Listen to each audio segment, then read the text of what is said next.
Cuando la gente atrapa algo aterrador, con dientes y completamente desconocido para la ciencia, es algo estresante. Cada nuevo monstruo encontrado es un recordatorio de que algo aún más espeluznante puede estar al acecho en las aguas de los océanos del mundo. Aunque, ¿cuántas criaturas horribles es capaz de producir realmente la naturaleza? ¿Y existe algún límite?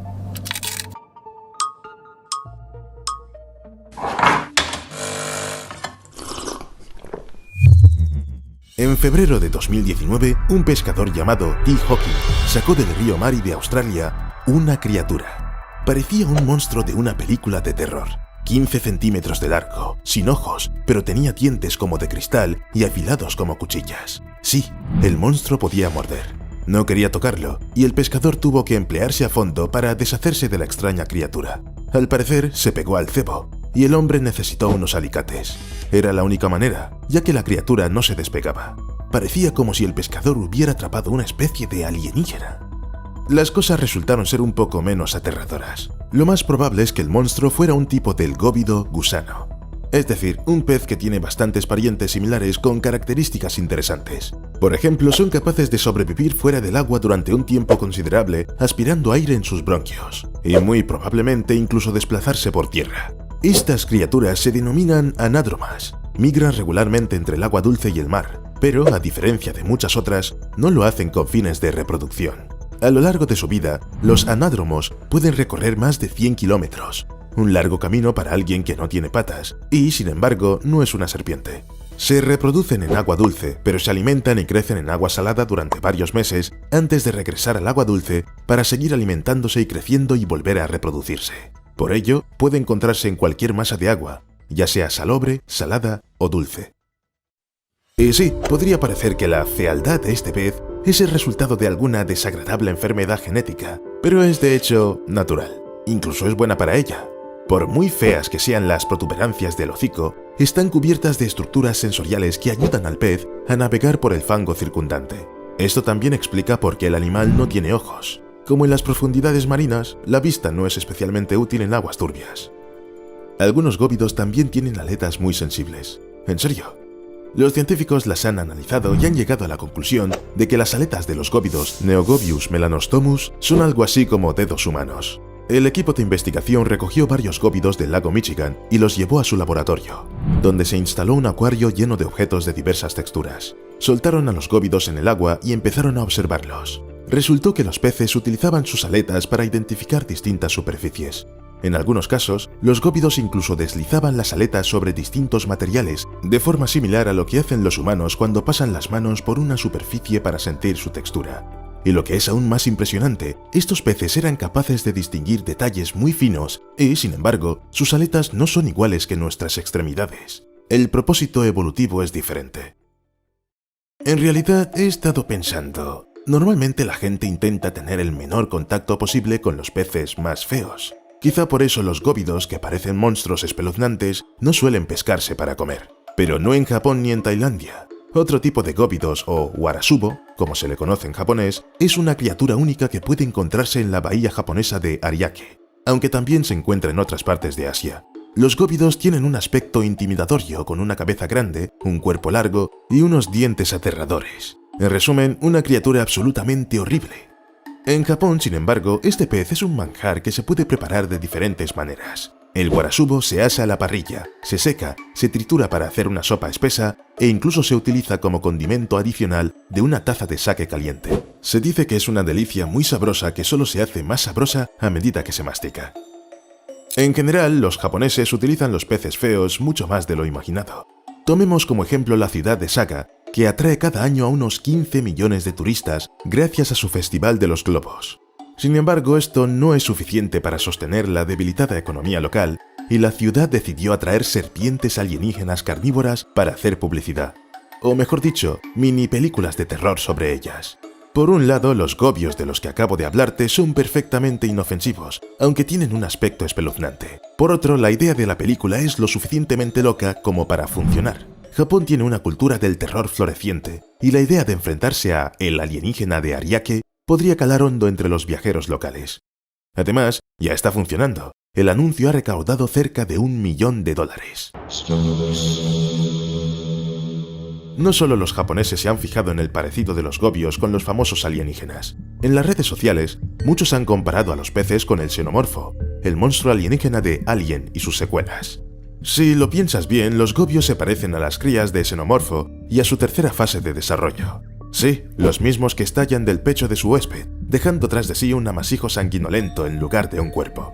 Por suerte para nosotros, los gobios son mucho más pequeños, se alimentan de pequeños peces y crustáceos y se reproducen sin ayuda humana, aunque se la encuentren en su camino. Y no, los creadores de Alien no se inspiraron en los gobios, aunque estas criaturas son muy extrañas y cósmicamente espeluznantes. La película es tan impresionante que hay un montón de documentales y libros que exploran los orígenes y las influencias que llevaron al producto final. Por ejemplo, la infancia del guionista Dan O'Bannon fue una de las fuentes de inspiración de los creadores de la icónica película Alien. Como creció en la granja familiar de Missouri, le encantaban los insectos. De ahí salió la metamorfosis que se produce a lo largo de la película, en la que el alienígena se hace cada vez más poderoso. O'Bannon también padecía la enfermedad de Crohn, una dolencia inflamatoria intestinal. El guionista describió la experiencia como una sensación de que algo burbujeaba en su interior e intentaba salir. ¿Te suena esta imagen? Los huevos del xenomorfo se inspiraron directamente en los órganos reproductores femeninos, ligeramente alterados para evitar la censura. Se dice que Ridley Scott se aseguró personalmente de que no fuera demasiado obvio para los espectadores, y sin embargo siguiera siendo lo suficientemente realista como para que sintieran el horror. Facehugger, el parásito que se adhiere a la cabeza de su víctima para la transferencia de embriones, está basado en los huesos y músculos de un brazo humano y los genitales masculinos. Se ha añadido una cola saltarina para acentuar sus rápidos movimientos. Por último, el xenomorfo adulto se basó en la obra de Necronom IV, de 1976, del artista surrealista suizo Hans Roegi Giger. Esta obra representa una figura femenina compuesta de varias partes de insectos, vertebrados e incluso fósiles como lirios de mar que tienen unos 300 millones de años. El ciclo vital de los xenomorfos, desde el huevo hasta la reina, que se muestra en la secuela, puede considerarse un paralelismo directo con el ciclo vital de los animales reales, y más concretamente de la familia de las avispas. Los icneumónidos son avispas parásitas que se alimentan de insectos como orugas o escarabajos. La avispa hembra adulta pone huevos dentro de su huésped, y los huevos, una vez dentro, crecen y se convierten en larvas, que luego se comen al huésped desde dentro. En algún momento el hospedador muere o está a punto de morir, hasta que finalmente la avispita teje un capullo alrededor o dentro del hospedador y luego emerge de él como avispa adulta. Pero dejemos a los xenomorfos de ficción y volvamos a los gobios de la vida real. Si ya te has preguntado por qué nunca has oído hablar de estos góvidos gusanos, tiene una explicación perfectamente lógica. La mayoría son difíciles de capturar, excepto los que se comen en Japón, supongo. De todos modos, para estudiar a los peces hay que pescarlos primero, pero el equipo de investigación tradicional no ayuda aquí debido al fondo fangoso. Así que algunos gobios siguen siendo un misterio para los científicos, como los gusanos de la muerte, que habitan los ríos del territorio del norte, Australia. Lo que sabemos de otras especies de esta familia es que se alimentan de crustáceos y peces pequeños. Sin embargo, se sabe muy poco sobre sus hábitos de reproducción y cría, así como sobre su hábitat y comportamiento. Los investigadores han puesto en marcha un proyecto de ciencia ciudadana para intentar averiguar más cosas sobre esta escurridiza especie de gobio. Piden a los ciudadanos que se pongan en contacto con los científicos si se topan con los misteriosos gobios o los capturan accidentalmente. Y no es tan sorprendente. Las 3 últimas nuevas especies de gobios se identificaron literalmente en 2021. ¿Te imaginas cuántas otras desconocidas nadan por ahí? Incluso el pez con el que empezamos el vídeo podría ser una especie nueva, pero no es posible determinarlo en el vídeo. El descubrimiento de nuevas especies, sin embargo, es algo que no solo les ocurre a los gobios. Solo en el Museo de Historia Natural de Londres, los científicos registraron en 2022 un total de 351 nuevas especies de animales y vegetales, desde el estegosaurio más antiguo conocido en Asia hasta ranas más pequeñas que una moneda. Aunque es posible que estas criaturas ya hayan sido observadas por humanos de todo el mundo, en 2022 han sido oficialmente nombradas y descritas, así como inscritas en todo tipo de registros para ayudar a protegerlas para las generaciones futuras. Los descubrimientos son especialmente impresionantes si se tiene en cuenta que la mayoría de ellos son invertebrados. Estas pequeñas criaturas constituyen más del 90% de todas las formas de vida descritas en la Tierra. Entre los descubrimientos hay cientos de nuevas especies de escarabajos, polillas, palos y avispas. También hay nuevos peces, ranas e incluso minerales. El descubrimiento de nuevas especies de animales se asocia principalmente con científicos que excavan en el barro o abren caminos a través de una selva densa y salvaje. Pero a veces hacer un descubrimiento es tan sencillo como conseguir que una rana abra la boca y averiguar de qué se estaba alimentando. Eso no significa que haya que revisar inmediatamente los estómagos de todas las ranas con las que uno se cruza. Sin embargo, así es como se descubrió una nueva especie de hormiga tropical. Se encontró en el estómago de una rana de la familia de las ranas arborícolas. Se trata de un anfibio de color naranja brillante que vive en Ecuador y es conocido por su afición a las hormigas. Como las ranas que comen hormigas cazan bichos en lugares diminutos y de difícil acceso, los científicos las utilizan como herramienta para llegar a lugares que ellos mismos no pueden alcanzar. La gente atrapa ranas y les lava los estómagos, lo que hace que los anfibios vomiten lo que tenían en el estómago. Así es como se descubren tesoros potenciales, un nuevo tipo de hormiga, por ejemplo. Pero hay una parte complicada. Como el único espécimen es un cadáver que se extrajo del estómago de una rana, los científicos no saben casi nada de su hallazgo. Y si de repente has empezado a preocuparte por la rana, no deberías. Dado que muchos anfibios están en peligro de extinción, cualquier investigación sobre ranas salvajes debe hacerse con cautela y solo por verdaderos expertos en la materia. Por ejemplo, para lavar el estómago, los científicos introducen un tubo blando en la boca del anfibio y lo llenan suavemente de agua, obligando a la rana a deshacerse de todo lo que haya comido recientemente. El contenido acaba en una bandeja y después la rana puede volver a su entorno natural sin miedo. Con suerte, después se le da de comer al menos algo. Por cierto, no es la primera vez que se encuentra una nueva especie en el estómago de otro animal. La serpiente Geophis duni se encontró en el estómago de otra serpiente en Nicaragua en 1932. Casi se me olvida, una hormiga dentro de una rana parece haber tenido buena compañía. Además de una hormiga, los científicos encontraron varios otros insectos aún desconocidos para la ciencia. Naturalmente, no solo los estómagos de serpientes y ranas albergan nuevas especies. Bajo la superficie se esconde un reino que la mayoría de nosotros nunca veremos. Es un lugar donde extrañas criaturas viven en un entorno tan oscuro y aislado que no sabemos casi nada de ellas. Un ejemplo de ello es el milpiés, ahora conocido como Eumilipes persephone, que se encuentra a profundidades de hasta 60 metros.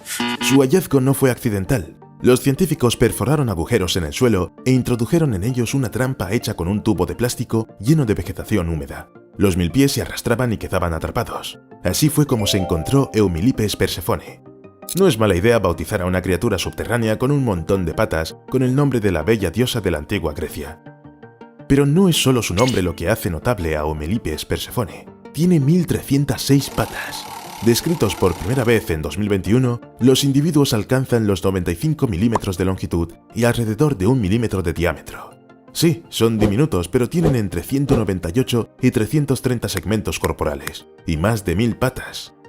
Otros rasgos distintivos de la nueva especie son la ausencia de ojos, las enormes antenas y las patas acortadas. El milpiés está perfectamente adaptado a la vida subterránea y probablemente se alimenta de setas. Aunque el número de patas de Persephone pueda parecer astronómico, probablemente ni siquiera sea el límite de lo posible para los milpiés. Muchas especies comienzan su vida con solo 8 patas, pero a medida que mudan de piel y construyen nuevos segmentos corporales, los milpiés pueden añadir también extremidades. Por eso, si Eumilipes persephone hubiera seguido viviendo, habría ganado un par de docenas o incluso cientos de patas más.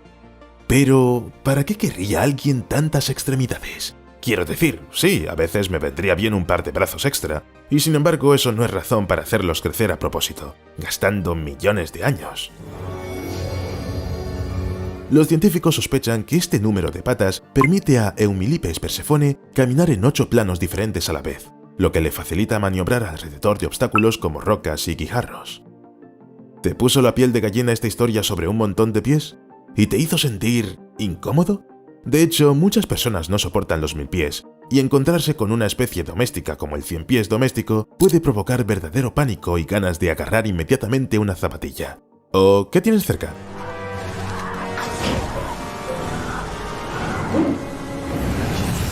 Pero los ciempiés domésticos no solo son absolutamente inofensivos, sino también útiles, porque comen cucarachas, arañas, polillas, termitas, hormigas, todo lo que no quieres ver en tu casa.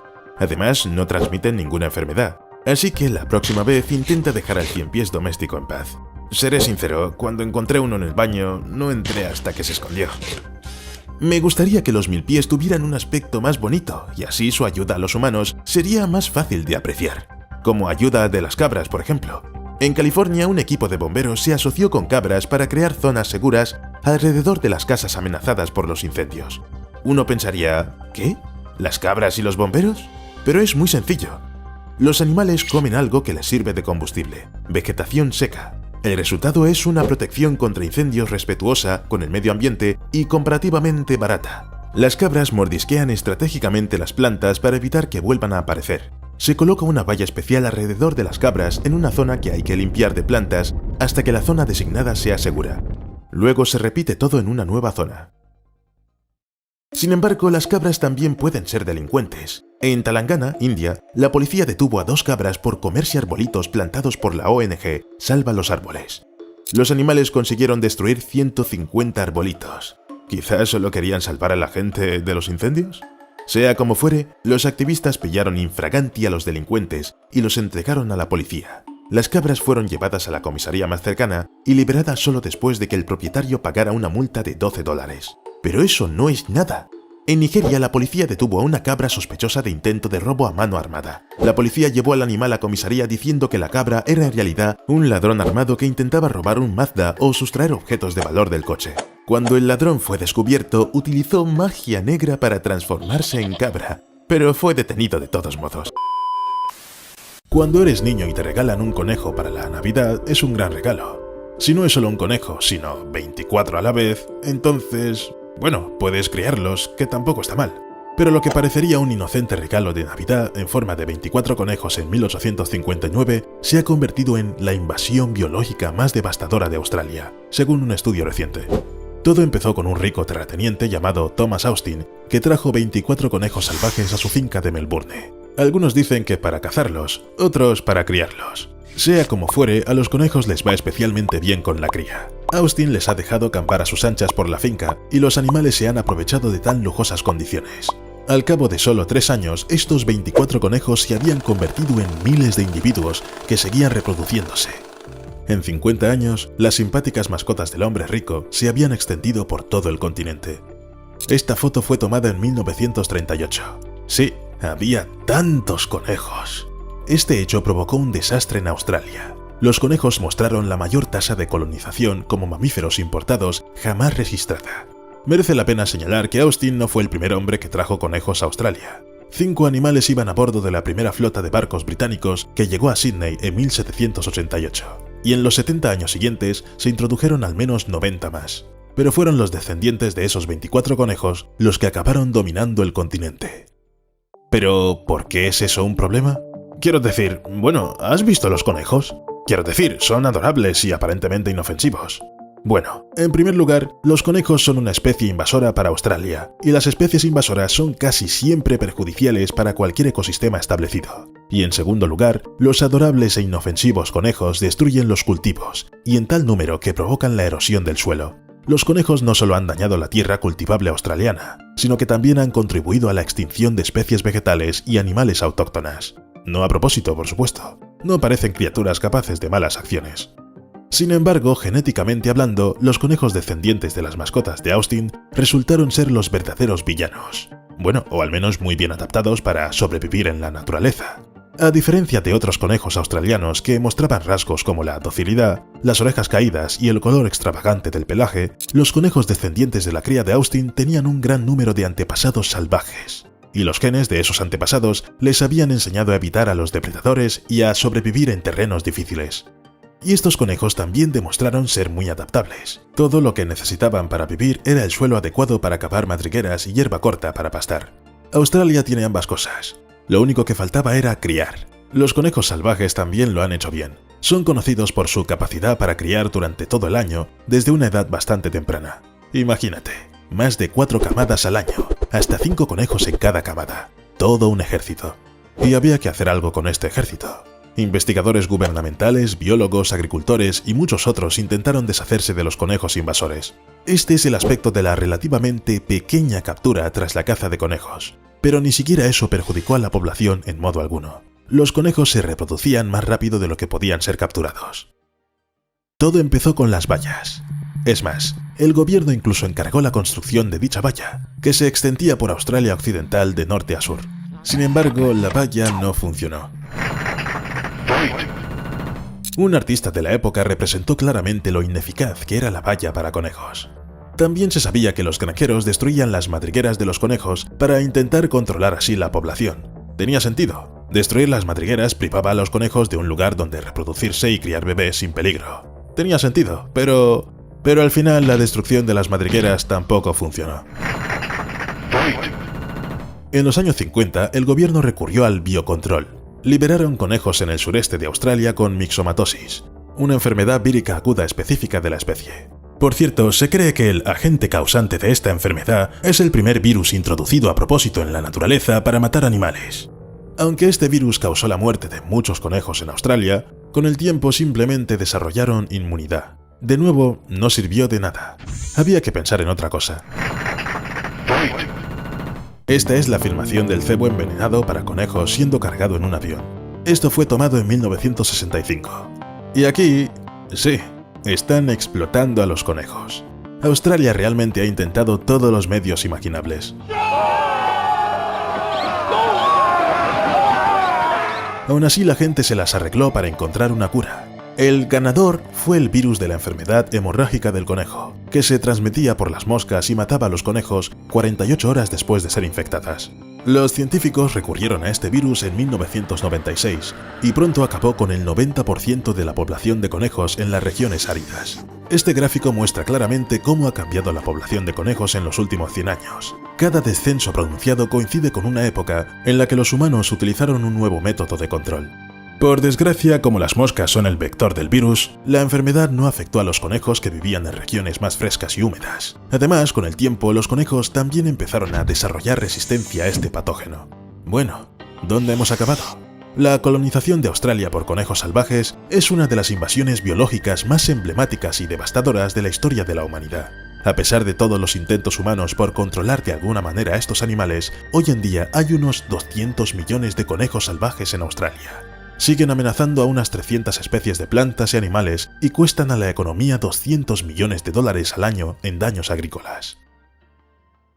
Parece que una toma de Australia por conejos ya suena bastante aterrador y absurdo al mismo tiempo, pero también existe un fenómeno llamado plaga de ratones. Hace un par de años, de regreso a casa tras un largo viaje, una familia de granjeros vio de repente muchas manchas blancas en la oscura calzada. Los granjeros no tardaron en darse cuenta de que se trataba de ratones. Al llegar a la casa, la familia descubrió que se había vuelto inhabitable. Los ratones se habían colado en la despensa y habían echado a perder toda la comida. Mira esto, hay heces de ratón por todo el suelo de la cocina. La cama también está llena de ellas. Y aquí hay una desagradable sorpresa bajo el edredón. Los roedores incluso mordisquearon el aislamiento del cableado del motor de 2 tractores y estropearon las balas de heno. La casa estaba tan deteriorada que la pareja tuvo que dormir en su caravana, e incluso 6 meses después de su regreso seguían arreglándola. Pero lo peor de todo es que el ejemplo de esta familia de granjeros no es el único. Según un artículo de 2021, el este de Australia está sufriendo una de las peores plagas de ratones de la historia de la humanidad. Según los informes, los ratones han mordido a personas en camas de hospital. La población de una prisión tuvo que ser reubicada después de que los ratones mordisquearan la infraestructura eléctrica de las instalaciones. Los agricultores temen que los daños causados a las cosechas superen los 1.000 millones de dólares australianos. Aquí los ratones han mordido los hilos que unen el heno en las balas. Y en marzo de 2021 los ratones robaban alimentos y otros artículos de las estanterías de un supermercado cercano a Sydney. Pero la gente empezó a temer de verdad por su salud cuando se encontraron ratones muertos con cebos envenenados en depósitos de agua potable. Sí, los roedores se controlan con cebos, y hay tantos ratones muertos que cubren el suelo como una alfombra. Los propietarios que instalan trampas han informado de que capturan entre 500 y 600 ratones por noche. ¿Lo entiendes, verdad? Ese es el tipo de cosecha de ratones que se puede recoger en una sola noche. Ahora imagina cuántos roedores hay en general. Si esos son solo los que la gente ha conseguido atrapar en un corto periodo de tiempo. Pero por horrible que parezca, Australia está acostumbrada a la plaga de ratones. Si nos remontamos a la década de 1900, brotes similares se producen cada 4 o 5 años en diferentes regiones. La plaga de 2021 parece ser la peor de la que se tiene constancia. Se cree que la causa principal es la abundancia de alimentos tras un verano cálido y húmedo. Tras varios años de grave sequía que culminaron en los devastadores incendios forestales de 2019 a 2020, el este de Australia ha registrado fuertes lluvias durante gran parte de 2020, especialmente en las zonas agrícolas, y los ratones parecen haber aprovechado la situación para reproducirse a un ritmo aterrador. Los científicos han llegado a calcular que, al congregarse en torno a las fuentes de alimento durante la plaga, los ratones pueden alcanzar densidades de hasta 3.000 individuos por hectárea. Y esto suponiendo que los ratones sean también una especie invasora. Lo más probable es que llegaran a Australia como polizones a bordo de la primera flota de colonos británicos en 1788. Los roedores tardaron en asentarse, y en 1871 apareció la primera plaga de ratones. Todavía estaba localizada, pero en 1917 ya se había producido una plaga mucho mayor, y desde entonces ocurren con más frecuencia. Ni qué decir tiene que surge la pregunta: si los humanos no se las han apañado muy bien con los conejos, quizás se pueda frenar al menos a los ratones. Hay de hecho una manera de hacerlo. Todo lo que hay que hacer es dejar de cultivar trigo por completo y los brotes de la plaga de ratones se detendrán. Pero intenta sugerirle eso al gobierno australiano. Simplemente se reirán de ti, y tal reacción es incluso comprensible. Cultivar alimentos es algo demasiado importante para que tú y yo sobrevivamos. Y como los ratones necesitan la misma comida, bueno, parece que Australia está atrapada en esta trampa por mucho tiempo. ¿Pero sabes qué suena aún más extraño que Australia está atrapada en la plaga de ratones? El hecho de que Australia declarara la guerra al emú en 1932. En serio, se desplegaron soldados con ametralladoras para luchar contra las aves no voladoras. Pero, ¿cómo adquirieron los emúes tanta atención y tanta aversión? Bueno, empezó tras la Gran Depresión. Los granjeros del oeste de Australia estaban pasando un mal momento con sus cosechas, y sus dificultades se multiplicaron con la llegada de unos 20.000 emúes. Hasta 1922, estas aves estaban protegidas como especies autóctonas, pero después se las clasificó como alimañas. El comportamiento de los emúes no cambió. Todos los años emigraban de las zonas costeras hacia el interior, cada vez para reproducirse. Pero de repente, 20.000 aves se dieron cuenta de que las tierras de labranza recién cultivadas eran un lugar estupendo para alimentarse y criar a sus polluelos. No hay duda, es un lugar realmente bueno, pero mira esto. Parece como si la zona hubiera sido atacada por langostas o fuego, pero lo hicieron los emúes. Los granjeros estaban claramente descontentos porque sus cosechas de trigo estaban siendo destruidas. Además, los emúes estaban dañando las vallas colocadas contra los conejos. Sí, la conquista de los conejos se produjo al mismo tiempo. Es duro ser granjero australiano. Así es como muchos emúes se reunieron alrededor de la valla contra los conejos. No es de extrañar que se convirtieran en un problema. Finalmente los granjeros se dirigieron al gobierno y, como muchos eran antiguos soldados de la Primera Guerra Mundial, solicitaron el uso de ametralladoras. Se formó un verdadero ejército para luchar en la guerra de los emúes. En los primeros 6 días de la guerra se dispararon 2.500 proyectiles. Teniendo en cuenta este número de disparos, las pérdidas sufridas por los emúes no fueron elevadas. El número de aves muertas no está claro. Un informe indica solo 50 aves, otros oscilan entre 200 y 500. Los militares señalaron que las aves lograron escapar incluso con heridas graves. Les dispararon con armas como esta y aún así los emúes sobrevivieron.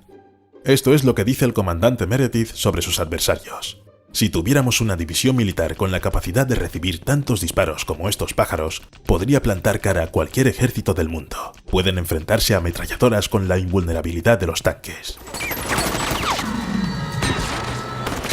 Pero, ¿sabes qué es lo más interesante? La gente endurecida por la Primera Guerra Mundial fue a la guerra contra los emúes y perdieron. Se usaban muchos proyectiles, los vehículos se averiaban todo el tiempo, los cañones se atascaban. Finalmente, tras 38 días de duros combates, se pidió al ejército que suspendiera la Gran Guerra del Emú. En su lugar, el gobierno australiano optó por proporcionar munición a los granjeros, gratis y según las necesidades. Se dio una recompensa por cada emú muerto y también se prometió a los granjeros construir un muro de 200 kilómetros para protegerse de las aves. Spoiler, el muro nunca se construyó. Resulta que los emúes fueron los vencedores de la guerra de 1932. Hoy en día, estas aves siguen abundando en Australia, y la historia de su enfrentamiento contra los humanos merece sin duda acabar en las pantallas de cine. Pero espera, que los enfrentamientos entre australianos y animales no acaban aquí. Yo diría que incluso solo empiezan. Luego están los camellos. Los camellos no son exactamente algo australiano, pero es el hogar del mayor número de camellos salvajes del mundo, con una población de miles de ellos. Esto no siempre fue así. Los camellos no eran originarios de Australia, sino que fueron introducidos por colonos británicos procedentes de la India y Afganistán en el siglo XIX. Fue una decisión lógica. Se necesitaba un medio de transporte adecuado para asentarse en un continente con muchas zonas áridas y desérticas. Los camellos hicieron un excelente trabajo. Permitieron a la gente embarcarse en expediciones hasta los confines del continente. Esta ilustración del libro muestra una expedición de este tipo. El libro se imprimió en 1873. Los trenes de camellos ayudaban a transportar mercancías por lugares inaccesibles. Sí, este medio de transporte se llamaba así, trenes de camellos. Y este es un camello que batió un récord. Recorrió 965 kilómetros sin agua. Esta foto fue tomada en 1895, y solo de pensar en un viaje tan largo sin agua me entra sed. En cualquier caso, los camellos eran un medio de transporte muy popular. Se trajeron a Australia en grandes cantidades. Se calcula que llegaron hasta 15.000 camellos entre 1870 y 1900. Se utilizaban literalmente para todo lo que implicara viajar o transportar mercancías. He aquí una foto tomada en 1928. Un tren de camellos ayuda a mover un edificio entero. Pero los tiempos cambiaban y a principios del siglo XX el coche era cada vez más popular. Mantener a los camellos que no se utilizaban era demasiado caro, y muchos propietarios empezaron simplemente a soltarlos. Quizá algunos otros animales simplemente murieran en el clima australiano, o consiguieran adaptarse pero con dificultad. Excepto en el caso de los camellos, todo funcionó perfectamente. Encontraron literalmente su lugar en la vida y se multiplicaron, convirtiéndose en una gran población que sigue existiendo hoy en día. Aunque su impacto ambiental no es tan grave como el de otras plagas introducidas en Australia, los camellos se comen más del 80% de las especies vegetales disponibles, contaminan las masas de agua, contribuyen a la erosión del suelo y dañan las vallas y los bebederos del ganado. Cuesta creer que semejante destrucción la haya causado un camello y no un rinoceronte furioso que se peleó con un elefante borracho. Pero sí, fue un camello quien lo hizo. Entre otras cosas, los camellos atacan infraestructuras como grifos, bombas e inodoros porque lo perciben todo como una fuente de agua. Pueden oler el agua hasta 5 kilómetros de distancia e incluso se sienten atraídos por la humedad condensada por los aparatos de aire acondicionado. Este comedero está diseñado para el ganado, y sin embargo, los camellos salvajes beben de él. Los camellos beben enormes cantidades de agua no destinada a ellos, hasta 200 litros en pocos minutos, y destruyen la infraestructura para encontrar aún más. Con el tiempo, Australia declaró a los camellos plaga, y ahora los trata como una especie invasora cuya propagación hay que detener urgentemente. Los programas de sacrificio se han llevado a cabo de forma aleatoria a lo largo de los años. La mayoría de las veces se trata de sacrificios aéreos, es decir, francotiradores desde helicópteros disparan a los animales. Los cadáveres de los camellos se dejan al sol y se descomponen. ¿Te imaginas las temperaturas en Australia? En total, se calcula que antes de 2012 ya se mataban en Australia unos 75.000 camellos al año. Y sin embargo, en 2020, Australia sigue teniendo el mayor número de camellos salvajes, con una población estimada de unos 300.000 ejemplares. Mira esto. Este frigorífico industrial está lleno de cadáveres de camellos que en principio serán un alimento delicioso y nutritivo en el futuro. Así que, ¿por qué no comerse simplemente todos los camellos invasores? Estoy de acuerdo en que suena cruel, pero ya que hay que disparar a los animales de todos modos, se puede hacer de una manera que no sea en vano, ¿no? De hecho, las personas que se dedican a sacrificar camellos están recibiendo incluso pedidos de otros países. Muchos quieren comprar carne de camello, pero hasta ahora no se ha llegado a comerciar por muchas razones, que van desde la logística hasta el coste. En general, la idea de comerse las especies invasoras como medio de controlarlas se ha popularizado en la última década. La lógica es bastante simple. Igual que la gente solía comerse algunas especies animales autóctonas antes de que se extinguieran, probablemente podría hacer lo mismo con las plagas. Eso es lo que están haciendo en Florida, por ejemplo. Capturan los peces leones invasores y luego los sirven en los restaurantes. Sin embargo, construir una economía a base de especies salvajes es arriesgado. Cuanto más se mata a los animales, más difícil es porque, bueno, se acaban. Y eso provoca legítimamente fallos en el suministro. Hay proyectos y establecimientos en Australia que cocinan a partir de especies invasoras, pero son demasiado pocos para resolver el problema. Por ejemplo, estas aceitunas se cultivan en árboles silvestres que se han extendido sin control por Australia. Se utilizan para hacer aceite y esto ayuda a frenar la invasión. Y he aquí un plato que se sirve en un restaurante de Melbourne. Está hecho con erizos de mar invasores. Pero todo esto no basta para hacer frente a la invasión de esta especie en Australia. Hay tantas especies introducidas por el hombre en Australia que resulta asombroso, y algunas de ellas son completamente inesperadas. Por ejemplo, la especie más devastadora es probablemente el zorro rojo. Desde la colonización europea, Australia continental ha perdido al menos 20 especies de mamíferos, mucho más que cualquier otro país en el mismo periodo de tiempo. Todo lo que nos queda de estos animales son solo las ilustraciones. En las vastas zonas del sur de Australia continental, simplemente no queda ningún mamífero autóctono de tamaño medio, solo un número infinito de zorros y conejos. ¿Actuaron los zorros solos para causar esta extinción o tuvieron cómplices? No me refiero a otros depredadores, sino a algún otro factor. Bueno, puede que influyeran, pero al fin y al cabo, todos los estudios sugieren que los zorros fueron la causa principal de muchas extinciones de mamíferos. ¿Recuerdas a los conejos? Pensarás, ¿por qué no iban a cazarlos los zorros? Pues lo hacían y lo siguen haciendo. Aquí hay un zorro cazando un conejo invasor, pero no sirve de nada, porque hay muchos conejos, lo que significa que los zorros siempre tendrán comida y seguirán reproduciéndose. Desgraciadamente, por muchos conejos que haya, estos depredadores tampoco dejarán de cazar corderos y aves de corral. Los corderos bebés indefensos son el alimento favorito de los zorros, que se meten en las granjas. Así que resulta que el impacto medioambiental y agrícola de los zorros y el esfuerzo que supone intentar reducir ese impacto le cuesta a Australia más de 200 millones de dólares al año. Y adivina qué, la gente también tiene la culpa de la aparición de los zorros en Australia. Es decir, estos animales no se colaron en los barcos, sino que fueron traídos aquí deliberadamente. Los colonos victorianos, deseosos de entregarse al noble deporte de la caza del zorro, han traído y soltado a estos animales muchas veces desde la década de 1840. Todos ellos eran miembros de clubes de caza australianos. Solo querían entretenerse cazando y no tenían ni idea del grave problema que crearían a sus descendientes. Durante varias décadas los zorros no arraigaron en Australia hasta el año 1874. Y entonces, ¡boom!, la población empezó a crecer rápidamente y pronto se extendió por todo el país como un reguero de pólvora. Y como suele ocurrir, es casi imposible revertir la toma de una zona por una especie. Quiero decir, hay opciones, pero ya te habrás dado cuenta de que casi nunca funcionan. Sin embargo, ¿sabes lo que pasaría si, por algún milagro, Australia consiguiera exterminar a los zorros? El país sufriría una revuelta felina. En los 230 años transcurridos desde su aparición en el continente, los gatos salvajes han acabado con más de una docena de especies que habían convivido con el hombre durante miles de años. Otras especies se han visto empujadas al borde de la extinción, también por culpa de los gatos. Los gatos llegaron a Australia con los primeros colonos europeos en 1788, y en 70 años se habían extendido por todo el país. Ahora los gatos habitan en casi toda Australia.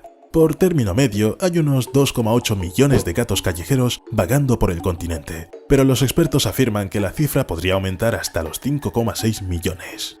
En Australia, cada gato salvaje mata cada año 390 mamíferos, 225 reptiles y 130 aves. Y hay muchos gatos. Cada año causan la muerte de 1.400 millones de animales autóctonos australianos, aproximadamente el mismo número que murió en los catastróficos incendios forestales de 2019 a 2020. Solo los gatos lo hacen sin todo el fuego, solo por el poder de caras lindas y patas suaves.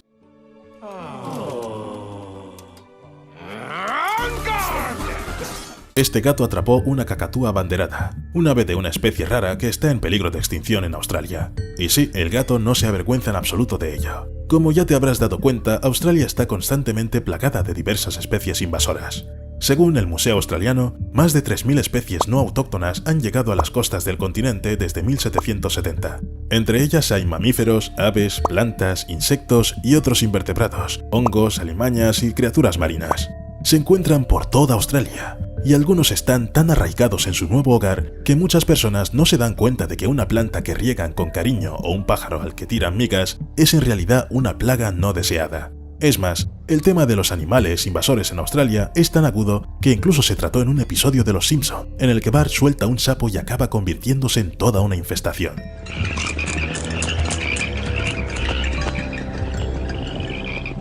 Durante más de un siglo, los australianos han luchado contra oleadas de especies invasoras con medidas desesperadas, incluida la introducción de depredadores igualmente invasores, pero todo ha sido en vano. Australia no es el único país con criaturas invasoras, pero su biodiversidad es única y distintiva, moldeada por millones de años de aislamiento y gran parte de la fauna es endémica, es decir, no existe en ningún otro lugar del planeta. Además, los principales depredadores de Australia se extinguieron hace tiempo. Esto da a las especies invasoras más oportunidades de prosperar, hace calor, hay agua y alimentos disponibles, mientras ellas mismas no se ven amenazadas. El lobo de Tasmania, el león marsupial y el megalania, un lagarto que podía pesar 1900 kilos, son los formidables depredadores del continente que se extinguieron. El único gran depredador que queda, el dingo, está amenazado por los humanos. A los dingos les gusta mucho cazar ovejas y a los granjeros no les hace ninguna gracia. Los responsables de la fauna salvaje han intentado controlar las especies invasoras de muchas formas distintas. Ya las conoces: virus, venenos, enormes vallas e incluso ametralladoras con francotiradores. En un caso famoso, un intento de resolver un problema se convirtió en otro. El sapo de caña se introdujo en 1935 para cazar bichos comedores de caña de azúcar. Pero resultó un fracaso desastroso porque los sapos no podían trepar por esa misma caña para alcanzar a los insectos, y en lugar de ayudar a los humanos, se reprodujeron y se convirtieron ellos mismos en una especie invasora, amenazando a los animales de Australia. Sin embargo, si llevas viendo nuestro canal el tiempo suficiente, ya conoces la historia. Pero, ¿tiene Australia alguna posibilidad de hacer frente a las especies invasoras? Honestamente, todos los métodos actuales de control me parecen, no muy eficaces. A menos que, en el futuro, a los científicos se les ocurra algo particularmente complicado, genético. Espera, ¿y si ya han inventado algo?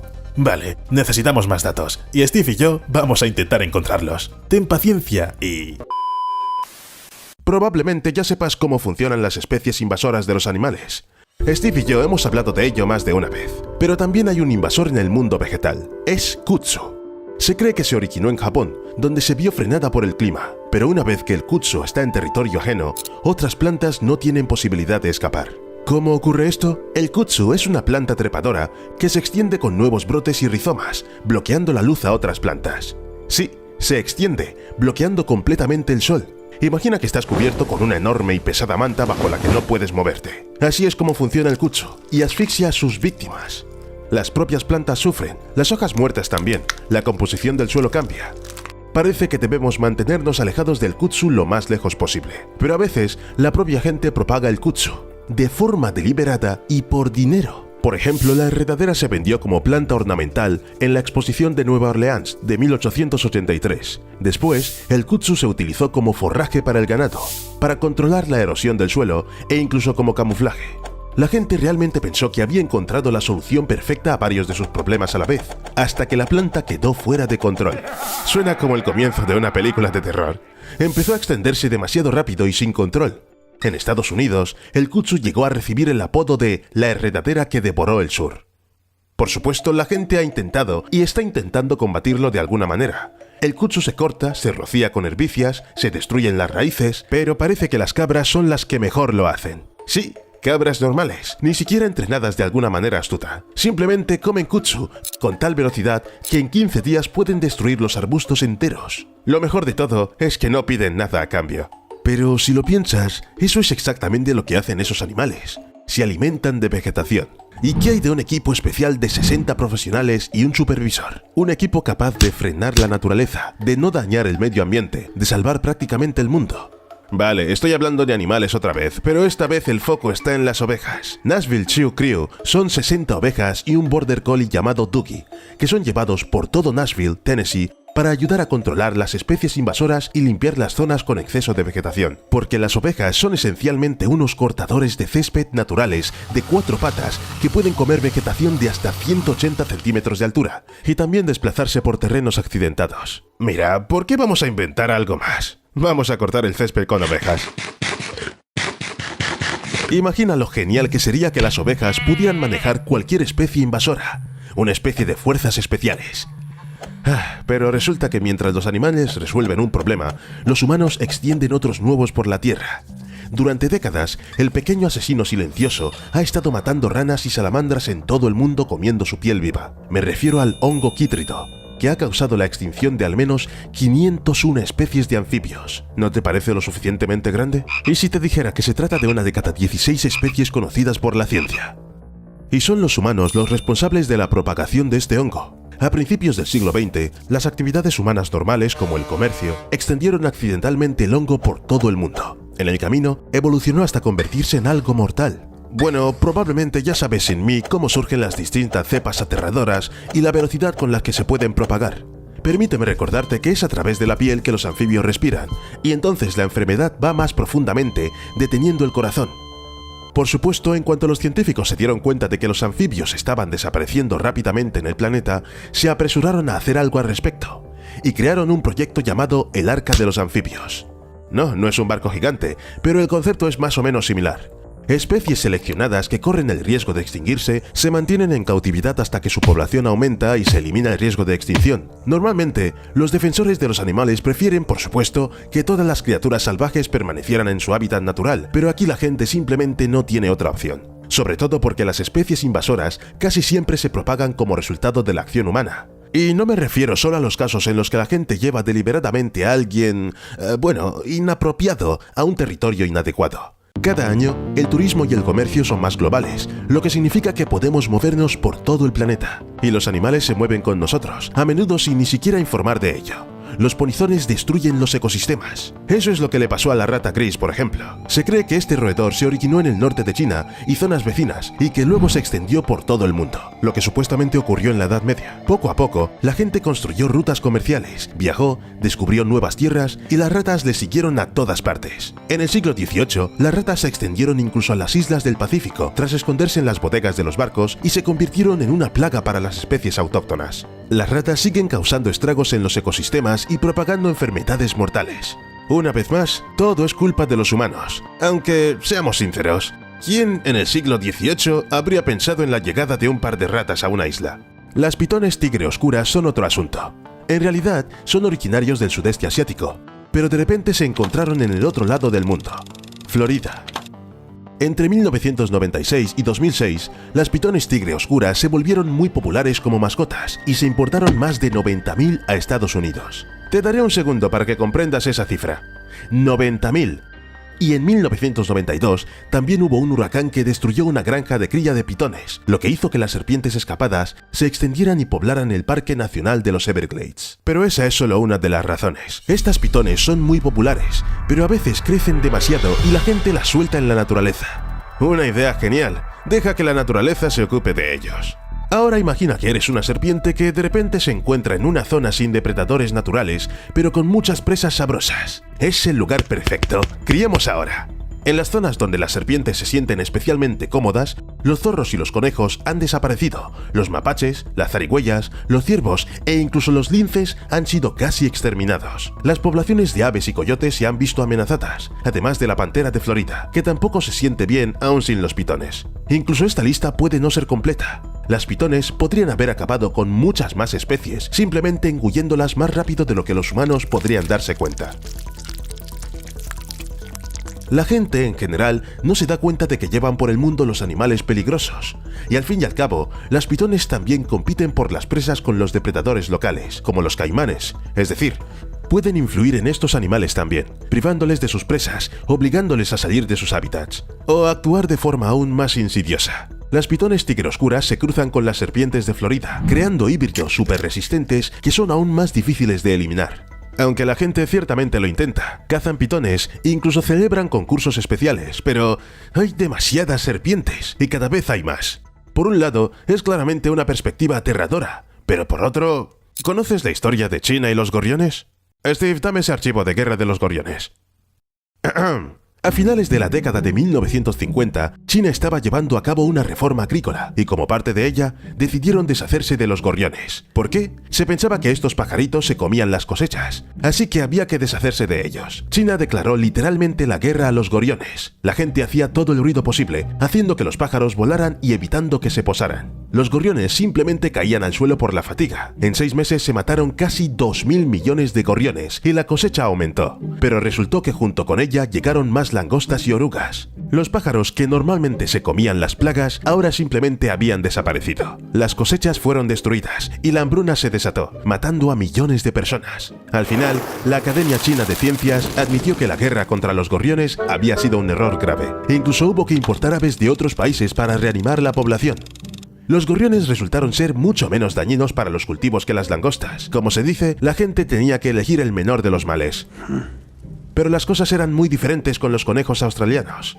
principalmente porque no había esos animales en Australia hasta el siglo XIX, cuando Thomas Austin, un acaudalado colono, permitió que sus 13 conejos salvajes vagaran libremente por su finca. Y los conejos vagaron con tanto vigor que en 50 años se habían extendido por todo el continente. Su número llegó a ser tan grande que los conejos destruyeron los cultivos, interfirieron en el pastoreo del ganado, provocaron la erosión del suelo y llevaron a la extinción a algunas especies de plantas y animales autóctonos. Al principio, los agricultores intentaron cercar a los conejos para salvar sus cultivos. No funcionó. Destruir las madrigueras de los conejos funcionó un poco mejor. En los años 50 se intentó infectar a conejos con un virus inyectado artificialmente y muchos murieron. Pero el resto desarrolló inmunidad. Luego se pasó a los venenos y a todo tipo de caza. Pero ¿sabes qué? A los conejos no les importa todo eso, al igual que a los tejones de la miel.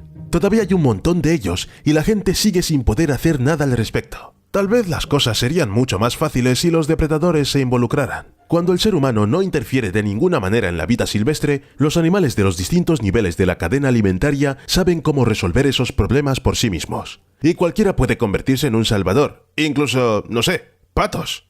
Porque mientras las ovejas son cortadores de césped, los patos son una especie de aspiradoras especializadas en plagas. Son buenos para todo, desde babosas y caracoles hasta larvas de mosquito, saltamontes y diversos insectos. Se cree, por ejemplo, que un pato puede comer unos 200 saltamontes al día, por lo que puede ser más eficaz que todo tipo de pesticidas. Los patos prefieren moverse en grupo, por lo que son más fáciles de manejar. Por eso los agricultores suelen utilizar a los patos como limpiadores y lo han hecho desde la antigüedad. Y entonces pensé, si los patos pueden controlar las plagas, ¿por qué China empezó a importar gorriones? ¿No habría sido más fácil crear un ejército de patos? Pues sí que existe.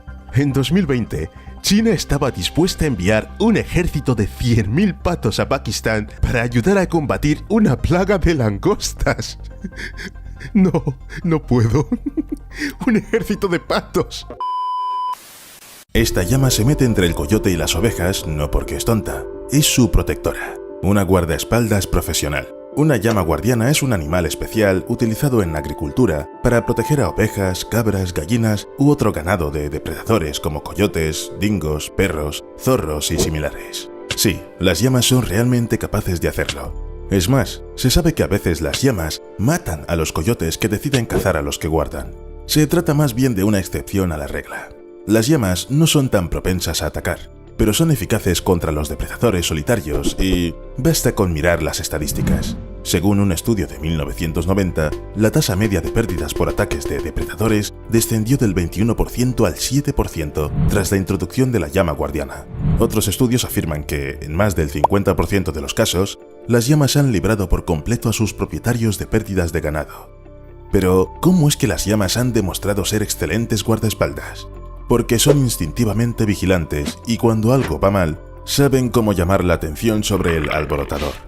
Hacen un agudo sonido que se asemeja al sonido de unas bisagras oxidadas.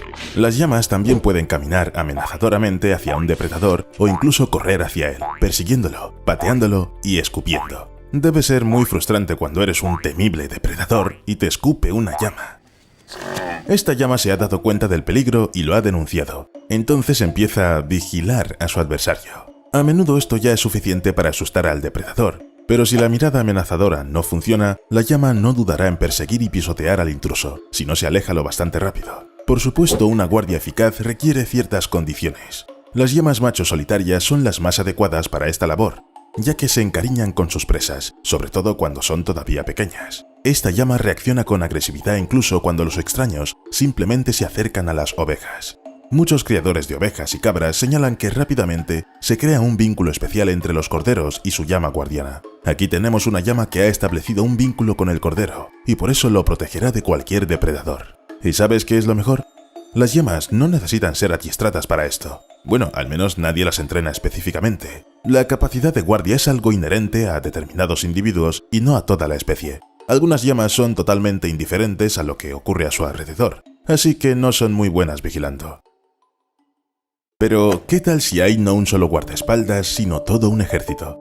Desde fuera parece una horda intimidatoria de insectos, pero cuando miras de cerca te das cuenta de que son patos, y los patos son verdaderas armas biológicas. No propagan enfermedades mortales, pero pueden ser más eficaces que los pesticidas cuando se trata de controlar langostas. Al menos, eso creen los expertos chinos.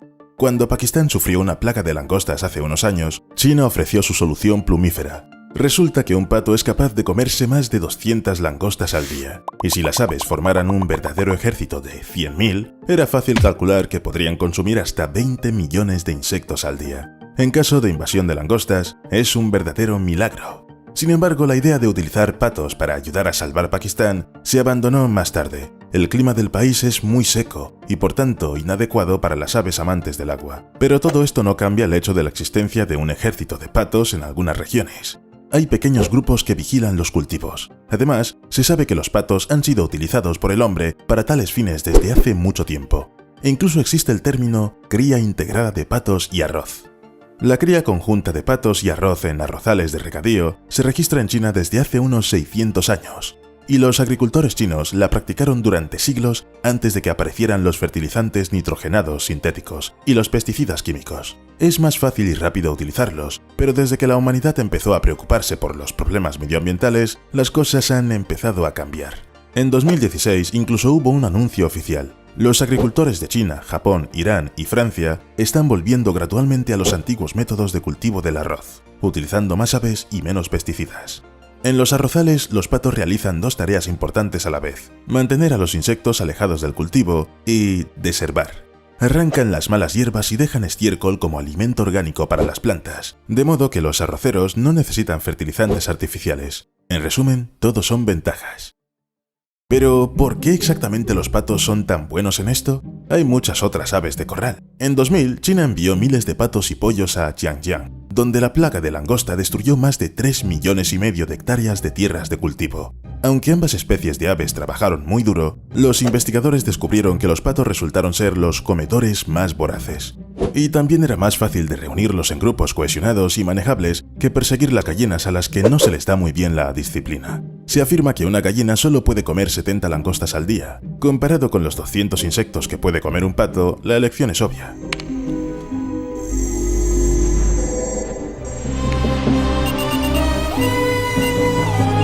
Pero los patos no solo sirven para vigilar los arrozales. En Sudáfrica trabajan en los viñedos. No exprimiendo el zumo de las uvas con sus patas, aunque eso ya me lo he imaginado también. Un viñedo típico son hileras ordenadas de frondosas vides verdes, con sus hojas meciéndose suavemente al viento. Un idilio. Ahora imagina unos 800 patos irrumpiendo en este idilio.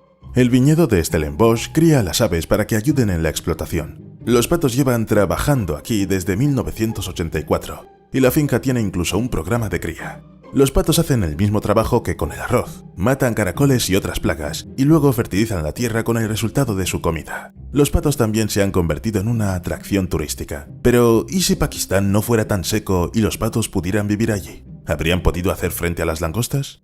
Pues los patos son capaces de limpiar zonas de plagas de insectos, pero en este caso concreto no habrían podido marcar una diferencia real directa en el resultado de la batalla contra la langosta.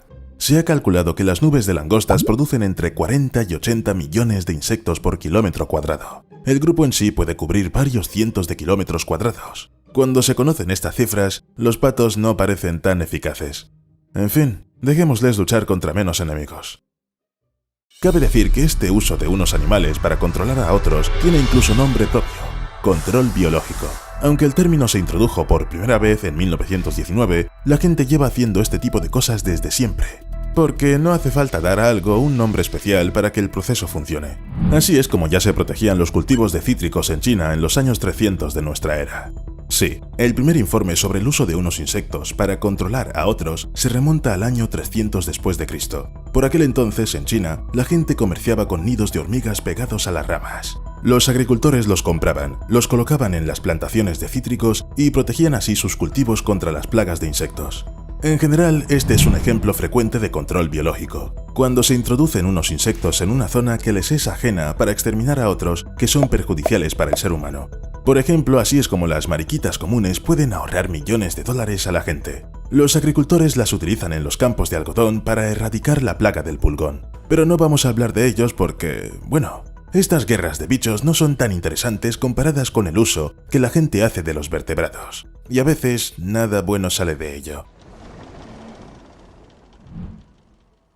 Por ejemplo, hablaremos de las mangostas que se trajeron a Hawái con una noble misión: Los animales debían matar ratas. Estas son las huellas dejadas en los cañaverales por estos roedores. Es desagradable encontrar algo así todos los días, sobre todo cuando la caña de azúcar es tu fuente de ingresos. Por eso los ricos propietarios de las plantaciones luchaban tan desesperadamente contra las ratas que importaron mangostas a Hawái en la década de 1880. Hay que decir que los informes de la industria azucarera de principios del siglo XX decían que las mangostas eran eficaces para reducir el número de ratas, ratones e insectos. En realidad no es sorprendente. La mangosta es un pequeño pero voraz depredador que se come todo lo que encuentra a su paso. Roedores, insectos, lagartos, serpientes... Nadie escapa. Nadie. Y si quisieran, un grupo de mangostas podría incluso ahuyentar a un depredador realmente peligroso. En resumen, la opción parecía ideal, pero solo a primera vista. Cuando a los dueños de las plantaciones se les ocurrió la brillante idea de traer mangostas a Hawái, no tuvieron en cuenta un pero. Las ratas y las mangostas tienen horarios diferentes. Las mangostas salían a cazar, solo durante el día, mientras que las ratas obtenían su dulce golosina de caña por la noche. Así, las dos especies casi nunca se cruzaban. Pero esto era solo el principio. La aparición de las mangostas en Hawái fue un fracaso no solo porque no pudieron contener a la creciente población de ratas. Las mangostas en Hawái se convirtieron en una especie invasora. Las especies de aves autóctonas habían evolucionado en ausencia de depredadores mamíferos, por lo que no estaban en absoluto preparadas para un enemigo tan voraz. Como resultado, las mangostas son ahora responsables de la muerte de al menos 8 especies de aves de Hawái. La población local de tortugas también ha disminuido porque las mangostas se comen sus huevos. La gente lucha ahora contra las mangostas en lugar de contra las ratas, pero las mangostas siguen causando cada año unas pérdidas de 50 millones de dólares. En fin, como suele ocurrir, la humanidad se ha pasado un poco. Esta es la rata de arrozal de Martinica, cuyo cuerpo disecado está en el Museo Nacional de Historia Natural de París. Ya no es posible ver este animal en estado salvaje, y los humanos y las mangostas son la razón. Estos animales vivían en las Antillas Menores antes de la llegada de los colonos europeos. Al parecer pensaban que las ratas de arrozal de Martinica eran una plaga que amenazaba las plantaciones de coco. Así que los colonos introdujeron deliberadamente mangostas para proteger sus cultivos de las plagas. Como se puede imaginar, las ratas de arrozal de Martinica no estaban muy contentas con esa decisión. Y no hay que olvidar a los otros depredadores que llegaron a las islas con los humanos, como perros y gatos. Además, había tala de árboles.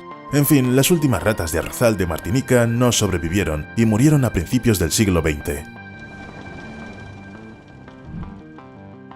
No resultó ser todo tan triste con los búhos, o más bien empezó como un problema. Para dejar sitio a la agricultura, a menudo se eliminan árboles y otras plantas menores, pero la deforestación obliga a muchos animales a abandonar sus hogares. Esto tiene un gran inconveniente, y no solo porque los propios animales sufran. Algunos de ellos son depredadores naturales que controlan la población de plagas. Después de que se desbrozara la tierra para cultivar en un pequeño pueblo agrícola de Indonesia, los ratones y las ratas empezaron a amontonarse. Los aldeanos intentaron deshacerse de los huéspedes no deseados, pero nada funcionó. Finalmente, un granjero decidió pedir ayuda a la naturaleza y trajo a sus tierras búhos. Los búhos, después de todo, son expertas en cazar roedores. Un solo búho puede cazar hasta 1000 pequeños animales en un año. Y realmente funcionó. Pero el granjero no se detuvo ahí.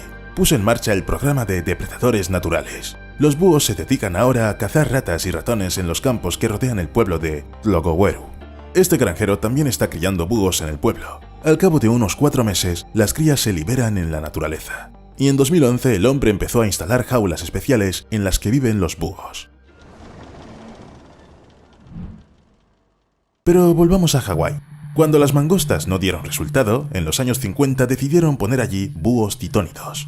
Los soltaron con el mismo fin, controlar la población de ratas en los campos de caña de azúcar.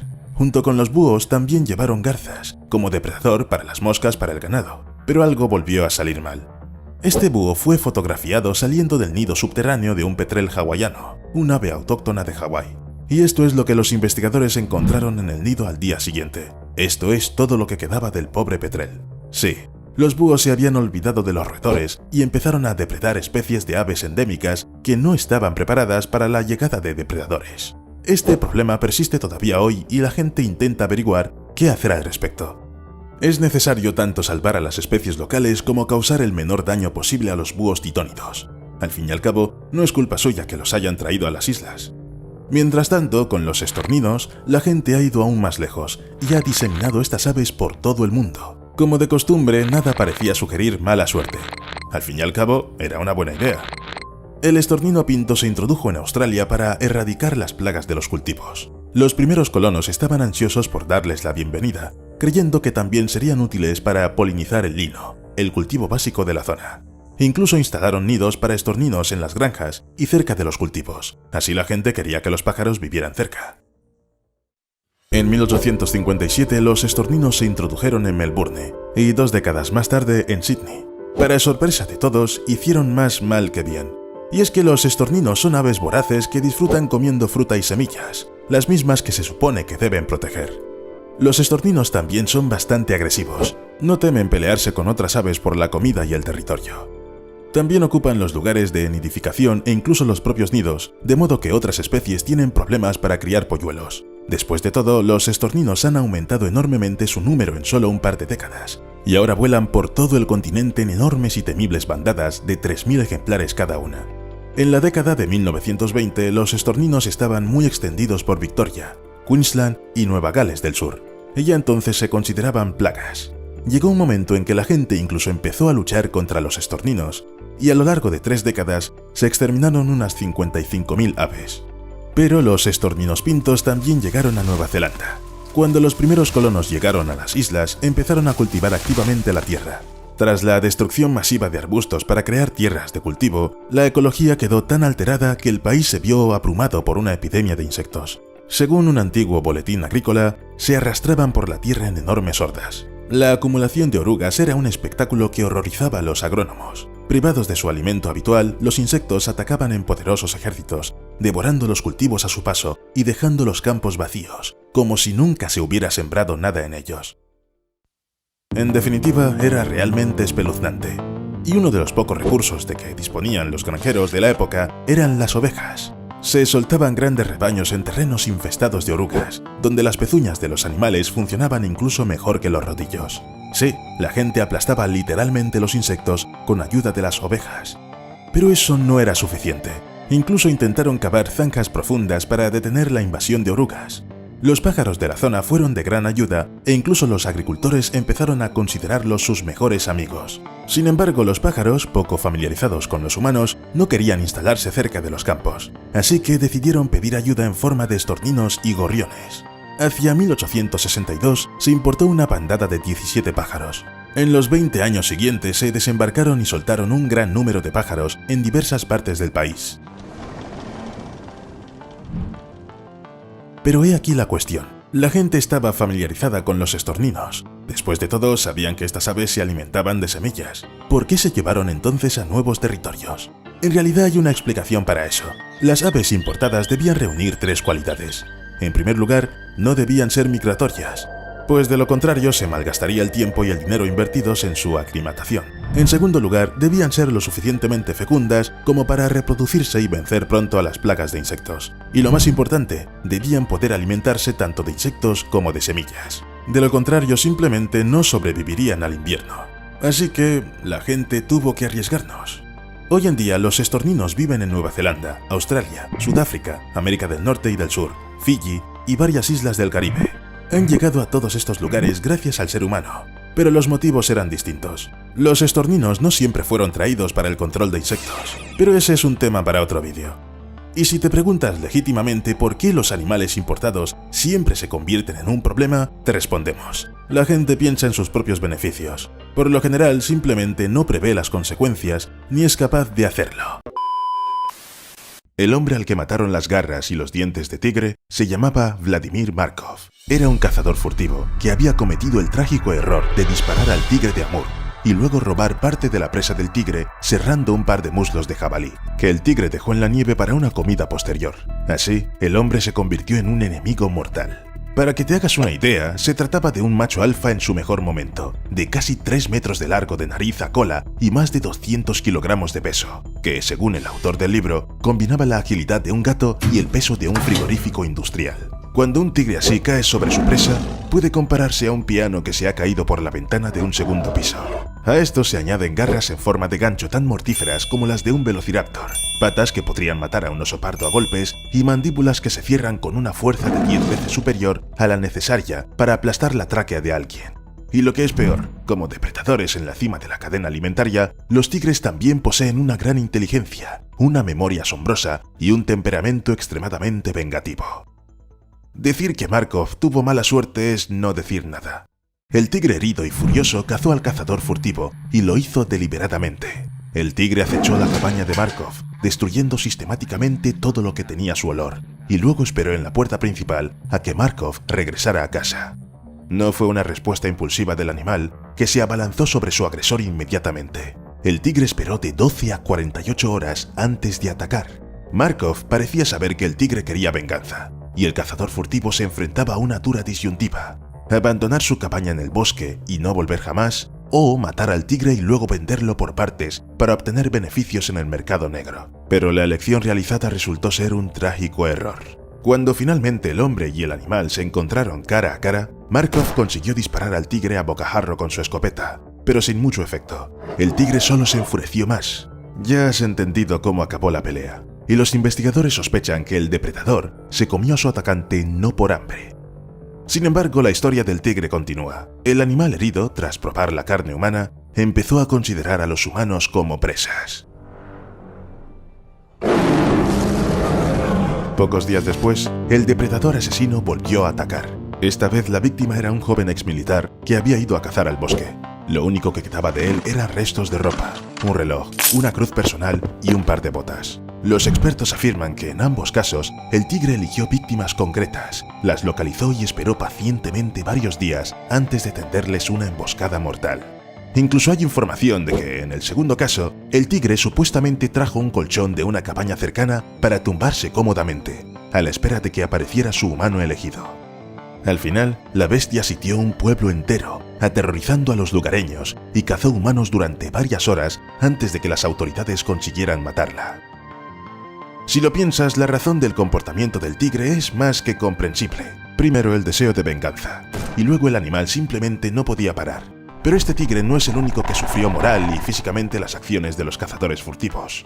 Los psicólogos animalistas creen que los cazadores furtivos no solo matan, sino que traumatizan a los animales, llevándolos a la desesperación. La supervivencia, que de por sí no es tarea fácil, se convierte en una lucha encarnizada, y los animales salvajes empiezan a abalanzarse sobre los humanos. Cada vez hay más noticias de animales que se resisten a los cazadores furtivos. Manadas de leones que atacan campamentos de caza, rinocerontes que atacan a cazadores desprevenidos y tigres que acechan a los humanos como presa. ¿Por qué? ¿Para vengarse? Tal vez los animales simplemente se han visto acorralados y ahora están dispuestos a abandonar lo que apenas puede reconocerse de sus maltratadores. Y realmente hay muchos ejemplos de este tipo. En noviembre de 2017, el conocido cazador sudafricano Theunis Botha, de Johannesburgo, se topó con una manada de elefantes, entre los que había hembras preñadas. 3 elefantes se abalanzaron inmediatamente hacia los cazadores y Botha abrió fuego con su rifle, lo que obligó a atacar también a una hembra elefante que levantó al hombre con su trompa. En ese momento, otro miembro de la partida de caza disparó un tiro mortal contra la hembra, y cuando el animal se desplomó muerto, simplemente aplastó a Botha. Puede parecer una trágica coincidencia. Al fin y al cabo, la elefanta no cayó sobre el cazador a propósito para matarlo, ¿verdad? Pero lo cierto es que las relaciones entre humanos y elefantes se han vuelto notablemente más beligerantes en los últimos años. Donde personas y elefantes han vivido en relativa paz durante siglos, ahora hay hostilidad y violencia. Hoy, los elefantes golpean constantemente, destruyen pueblos y cultivos, atacan y matan a la gente. Y no solo es preocupante el hecho de que los elefantes se comporten agresivamente en principio, sino las formas que adopta esta agresividad. Desde principios de la década de 1990, por ejemplo, los elefantes macho jóvenes del Parque Nacional de Pilanesberg y la reserva de caza Huluwe-Imfolozi en Sudáfrica matan violentamente a los rinocerontes, tan brutalmente que no puedo contarte los detalles. Los investigadores citan como causa de la agresividad los altos niveles de testosterona en los machos recién maduros o la competencia por la tierra y los recursos entre elefantes y humanos. Y eso sin contar el hecho de que las poblaciones actuales de elefantes sufren una forma de estrés crónico, una especie de trauma para toda la especie, todo ello debido a décadas de caza furtiva. Todas mis experiencias más íntimas a una persona está quitándome un peso de encima. Es como esa serpiente que se traga su cola, se completa el círculo. Pero, ¿pueden los animales vengarse conscientemente? Sí, estos ejemplos son bastante comunes, pero tendemos a hacernos ilusiones atribuyendo a los animales cualidades y modelos de comportamiento que son propios de los humanos. Sin embargo, los expertos que estudian el comportamiento animal afirman que algunas especies sí son capaces de vengarse. Los chimpancés, por ejemplo, lo hacen. Los macacos también entienden lo que es la venganza y además son capaces de actuar de forma no directa. Por ejemplo, si no pueden atacar al agresor porque es mucho más fuerte, en su lugar herirán a alguien más débil, a veces un familiar de la persona de la que quieren vengarse. A veces los animales vengativos actúan de común acuerdo, aunque no se den cuenta. En 2010, un trío de cazadores furtivos fue al Parque Kruger a colocar lazos para capturar animales. Volvieron la noche siguiente para ver si habían atrapado algo. En su camino de vuelta, los cazadores furtivos se toparon con hipopótamos. Y los hipopótamos, como probablemente sepas, no son los animales más amistosos. Se abalanzaron sobre los humanos y los cazadores furtivos corrieron en distintas direcciones. 2 de ellos salieron sanos y salvos del parque, pero se preocuparon cuando su amigo no regresó. Los agentes que registraron posteriormente la zona donde se produjo el ataque encontraron parte de un cráneo humano y trozos de ropa desgarrada. Al parecer, mientras huía de los hipopótamos, el cazador furtivo se topó con un león, con uno o con incluso todo un grupo de leones. Se encontraron cerca un rifle de caza cargado y munición. No está claro por qué el hombre no se defendió. Tal vez simplemente no tuvo tiempo. En 2018, la justicia alcanzó a Claude Cleghans, un cazador que lleva más de 30 años matando animales en Sudáfrica. El cazador y su tropa dispararon y mataron a un búfalo en Limpopo, y esa no era la primera vez. Pero cuando Cleghans se disponía a cargar el cadáver en un vehículo, otro búfalo de la misma manada atacó al cazador y le golpeó con el cuerno. El golpe alcanzó la arteria femoral, provocando la muerte casi instantánea del hombre. Esto puede sorprender a quienes nunca han visto búfalos en acción, pero son animales muy peligrosos, principalmente porque son grandes. Pueden medir hasta 1,7 metros de alto y 3,4 metros de largo, sin contar la cola. Un búfalo africano macho puede pesar hasta 870 kilos. Ahora añádele cuernos, agresividad y territorialidad, y tendrás una especie de máquina de matar. Los búfalos pueden incluso enfrentarse a varios leones y matarán fácilmente a un hombre que se acerque demasiado y parezca una fuente de peligro. Se calcula que hasta 200 personas son víctimas de los búfalos africanos cada año. Y según Animal Planet, los búfalos han matado a más cazadores en África que cualquier otro animal. No en vano, el búfalo africano es uno de los animales más peligrosos de cazar. Si no se puede matar al animal con el primer disparo, lo único que puede salvar al cazador es una huida inmediata y muy rápida. Pero los búfalos no son los únicos que entienden el concepto de venganza por sus seres queridos. En el verano de 2016, varios medios de comunicación del estado indio de Kerala informaron de que un tigre macho había matado a un hombre. Cuando la historia empezó a desvelarse, resultó que un equipo de cazadores furtivos había atacado y matado a la tigresa. El animal había sido desollado y la carne compartida, pero nadie sospechaba lo que ocurriría a continuación. Unos días después, el grupo regresó a la misma zona y el hombre, que había matado a la tigresa, se quedó solo en algún momento. Esto fue aprovechado por el tigre, que obviamente estaba esperando una oportunidad para vengarse. Al parecer, el depredador era pareja de la tigresa asesinada, y lo consiguió. No pudieron siquiera llevar al cazador a un hospital. ¿Quién si no podría vengarse de los cazadores furtivos? Cocodrilos. Bueno, si estos depredadores no piensan en la venganza, es obvio que no les importa hacerse con las presas que se les acercan a la boca. Scott Van Zyl desapareció durante un safari de caza a orillas del río Limpopo. Era un cazador experimentado e incluso había llevado de caza a clientes extranjeros. Así que cuando Van Zyl no regresó, sus compañeros se alarmaron. El cazador fue rastreado hasta la orilla del río, donde se encontró su mochila, y entonces se encontraron los restos. Para ello, hubo que abatir y diseccionar 3 cocodrilos, y a continuación realizar análisis de ADN para averiguar a quién había pertenecido el contenido de sus estómagos. Cabe mencionar que al menos 4 personas han muerto a manos de cocodrilos en Zimbabue, en la misma zona, el mismo mes. ¿No crees que los depredadores están cansados de soportar ataques constantes? Además, en aquel momento Zimbabue se vio afectado por fuertes lluvias que provocaron la crecida del nivel de los ríos. Esto puede haber provocado la aparición de cocodrilos en zonas donde normalmente no se verían. Y cuanto más cerca están los cocodrilos de los humanos, mayor es la probabilidad de que un encuentro con ellos acabe con la muerte de alguien. Mamá, ha entrado otro caimán en casa. ¿Otro caimán? ¡Pásame la pala! ¡Toma! Por cierto, un dato interesante. Van Zyl era amigo íntimo de Botha, el cazador del que hablamos al principio del vídeo. Sí, el mismo que fue asesinado por el elefante. Parece que estos cazadores realmente enojaron a los animales. En general son bastante frecuentes los casos en que los animales heridos, que no pudieron ser abatidos con el primer disparo, pasan al modo de ataque. En la provincia italiana de Sassari, una mujer disparó 2 veces a un jabalí que se abalanzó sobre ella, pero esto no detuvo a la bestia, y ni siquiera el hecho de que la escopeta siguiera apuntándole a la cara. Al final, la mujer tuvo que defenderse con la culata de su pistola hasta que el jabalí finalmente se retiró. Desapareció entre los mismos arbustos de los que había salido. No está claro si esta mujer pretendía cazar jabalíes o tenía algún otro propósito, porque a algunos animales no les importan en absoluto tus intenciones. Durante una excursión anual de pesca cerca de Coral Bay, Australia Occidental, 4 pescadores quedaron horrorizados cuando un tiburón cobrizo, de unos 3 metros de largo, se acercó a su embarcación y mordió la hélice. Sin embargo, antes de que esto ocurriera, los pescadores atraparon accidentalmente al tiburón con una de sus cañas de pescar. El depredador resistió durante 1 hora y luego decidió atacar a la hélice. Y lo atacó con tanta insistencia que en un momento dado, la hélice desapareció por completo en la boca del tiburón. Al cabo de un par de minutos, el tiburón cambió repentinamente de opinión y se alejó. Nadie, incluida la embarcación, resultó herido. ¿Pero fue un acto de venganza? En realidad es muy poco probable.